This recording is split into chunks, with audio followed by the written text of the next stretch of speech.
Dans cet exercice, nous allons voir comment utiliser des tableaux pour convertir des longueurs et des masses. Donc pour commencer, on doit convertir 14,2 mètres en centimètres. Donc pour ça, on va placer 14,2 mètres dans le tableau de conversion des longueurs ci-dessous. Donc pour ça, on va repérer le chiffre des unités qui ici est 4, qu'on va devoir placer dans la colonne qui correspond à l'unité de mesure de départ, c'est-à-dire le mètre. Donc le 4 va arriver ici, et on peut écrire le 14,2 comme ceci. On va compléter ensuite les colonnes avec des zéros pour compléter jusqu'à la colonne de l'unité d'arrivée, c'est-à-dire jusqu'au centimètre. Et on va trouver ainsi 1420 centimètres. On va effectuer la même démarche pour le 28,3 km. Alors attention ici, le chiffre des unités est 8, donc le 8 arrive dans kilomètres. On peut déborder sur la gauche du tableau ou sur la droite. On a des unités plus grandes que les kilomètres ou plus petites que les millimètres. Donc on va pouvoir ainsi écrire le 28,3. Et ici, on veut compléter avec 2 zéros, on veut trouver 28 300 et on veut savoir à quelle unité ça correspond. Et on trouve du coup 28 300, si ce chiffre-là est le chiffre des unités.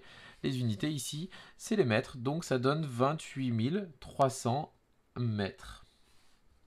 Ensuite, 4,75 cm, donc le chiffre des unités c'est 4. Donc on va mettre le 4 dans les centimètres. Même chose, 75. Donc on déborde sur la droite du tableau. Et on veut convertir cette longueur en mètres. Donc on va compléter avec des zéros jusqu'au mètre.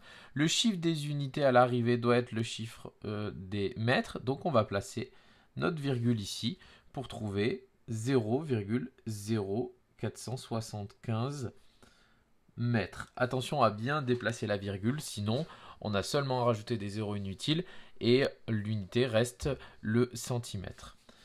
Pour ce qui est des longueurs, on va retrouver les mêmes préfixes, déci, centi, milli, déca, hecto, kilo, mais cette fois-ci pour les grammes et non plus pour les mètres. Mais le principe reste le même. Donc on va placer 37 mg dans notre tableau, les milligrammes ici, le chiffre des unités c'est 7. Donc on peut placer 37 mg comme ceci. Et on veut convertir ensuite cela en grammes. Donc on rajoute des zéros et on vient placer la virgule pour que le chiffre qui est dans la colonne des grammes devienne le chiffre des unités. Et on obtient donc 0,037 grammes. Et pour finir, on place le 0,45 kg. Le chiffre des unités est 0 dans kilogrammes. On écrit le 45 derrière. Et on veut convertir en grammes, donc on vient rajouter ici un 0 et donc la virgule va arriver ici pour que le chiffre qui est dans les grammes soit le chiffre des unités et on a donc 0,450, c'est-à-dire 450 grammes qui correspondent à 0,45 kg. Voilà pour ces conversions.